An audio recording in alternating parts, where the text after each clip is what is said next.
Hi Chafin Land, welcome back. We are now looking at the 4 factors of production.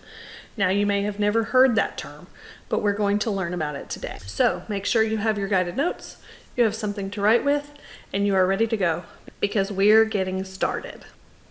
So there are our standards again. Nothing that addresses this specifically, but we do need to understand them. So we're going to start with investments in human capital. Human capital is the education and training of the people. So when you think of human capital, I want you to think it's also known as labor resources or human resources occasionally. Now again, like I said, investments in human capital are the education and abilities that it develops to create a smarter and more productive workforce, which leads to greater economic growth. So it's important for countries to invest in human capital so that their economy can improve. So I want you to look at the table here below. In which country would you most prefer to live and why? And in which country would you least prefer to live and why? Now I'm just going to go through a few things with it. So our countries listed here are Germany, Guatemala, Haiti, Kenya, and Lebanon. Not all of these are in Europe. In fact, only one of them is. We can still look at this information about economy. Now, the second column is literacy rate. Literacy rate has to do with the percentage of people over the age of 15 who can read and write. So you see Germany's is 92%, Guatemala's is 82%. Guatemala is in Central America. We will learn about that later this year. Haiti, which is in the Caribbean Sea, 61%. Kenya, which is a country in Africa, 78%. And Lebanon, which is in what we call the Middle East, is 94%. Now the GDP per capita. GDP is gross domestic product. Per capita means per person. Germany's is $45,900 per person. Let me remind you that the GDP, or the gross domestic product, is the total dollar amount of all the goods and services produced in a country in 1 year. This is divided up by the population, so it's per person or per capita. So $45,900 per person. It doesn't mean each person earns that much, or even the average person earns that much.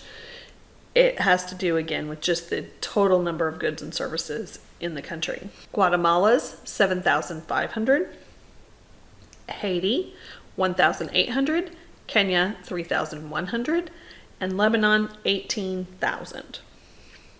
Life expectancy we have talked about before. Remember that this does not mean that this is how long people live and there's nothing else to it. It just means this is an average that people live in these countries. 81 for Germany, 72 for Guatemala, 64 for Haiti, 64 for Kenya, and 77 for Lebanon. Now the unemployment rate. In years past, I have had to explain to students that unemployment means not being employed, not having a job. We are very much aware of what unemployment means these days. So a high unemployment rate is bad. It means a lot of people have no jobs. So the unemployment rate in Germany at the time that this information was gathered was 5%. In Guatemala, 4%. In Haiti, 41%. In Kenya, 40%.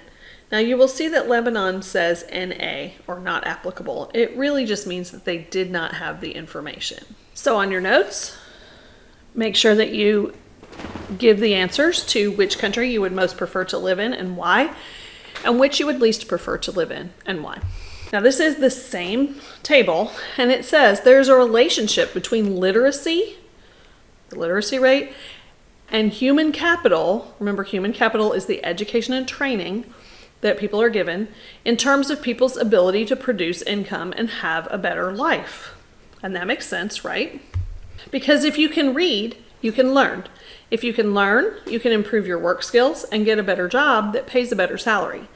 If you have a better salary, you can improve your standard of living. A country that improves the literacy rate among its citizens will improve the standard of living within that country and improve its economy. Educated and skilled workers are an important factor in a country's economic growth. Next is investment in capital. Okay, we had human capital, now we have capital. Okay, so capital resources are things like factories, machinery, technology, roads, equipment, and so forth. Investment in capital resources helps economic growth by providing workers with the best and newest tools, which makes them more productive and increases a country's GDP.